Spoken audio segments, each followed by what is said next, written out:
Hello दोस्तों, कैसे हैं आप? आशा करता हूँ आप अच्छे ही होंगे।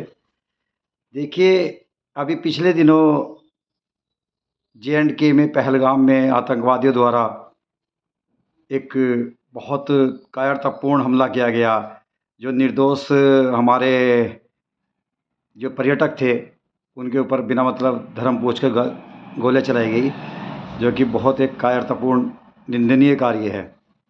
अब माना हमारे देश के लोगों पर गोलियां चले और हमारे देश के प्रधानमंत्री कुछ ना करे, ये तो कुछ बात बनने वाली नहीं है। इसलिए इसका जवाब तो उन्हें ज़रूर मिलेगा। इससे पहले जो एक सिंधु जल समझौता था, उसको समाप्त कर दिया गया है। अब मैं आपको बता रहा हूँ कि सिंधु जल समझौता क्या है।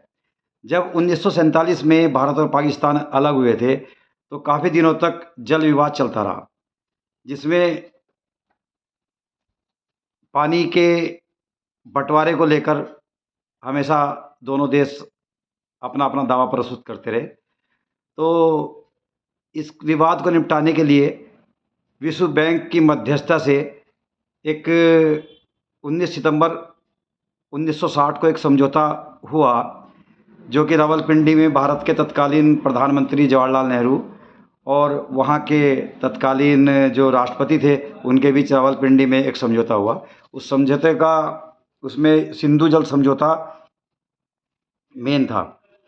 उसमें जो हमारे जो भारत की पूर्वी नदियां हैं, जैसे सतलज, व्यास और रावी, ये इनका पानी इधर रहेगा और पाकिस्तान की सिंधु, झेलम और चिनाब का पानी मिलता था। हमारी जो सिंधु नदी है, वो एशिया की सबसे बड़ी नदी है, जो कि 11.25 लाख किलोमीटर तक फैली हुई है, जिसमें 47% पाकिस्तान में और 39 भारत में और 8% चीन और 6% अफ़गानिस्तान में भी इसका ये बहती है नदी। और इस नदी से वहाँ की कृषि और बिजली उत्पादन में बहुत महत्वपूर्ण योगदान है।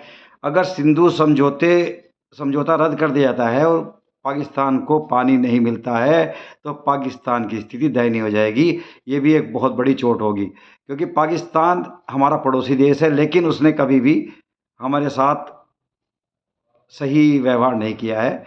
जबकि भारत एक शांति प्रिय देश है, कभी लड़ाई नहीं चाहता, लेकिन अगर कोई इसको छेड़ता है तो ये छोड़ता भी नहीं है। राइट। तो इसलिए ये समझौता इसलिए रद्द किया गया कि जो पहलगाम में जो हत्या की गई, इसका कुछ तो उनको खामियाजा भुगतना पड़े। और सिंधु जल समझौता एक ऐसा है, इससे कृषि उत्पादन और बिजली उत्पादन सभी पर बहुत अधिक प्रभाव पड़ेगा, और इससे वहाँ की कमर टूट जाएगी, और ये भी एक बहुत बड़ा एक उन्हें चुनौती होगी। ठीक है, आपको मेरी वीडियो कैसी लगती है कमेंट बॉक्स में ज़रूर बताएं, और ये भी बताएं कि क्या ये सिंधु जल समझौता रद्द करना एक सही निर्णय है या गलत। ठीक है, आशा करता हूँ आपके को आंसर की मैं आशा करता हूँ। Thank you.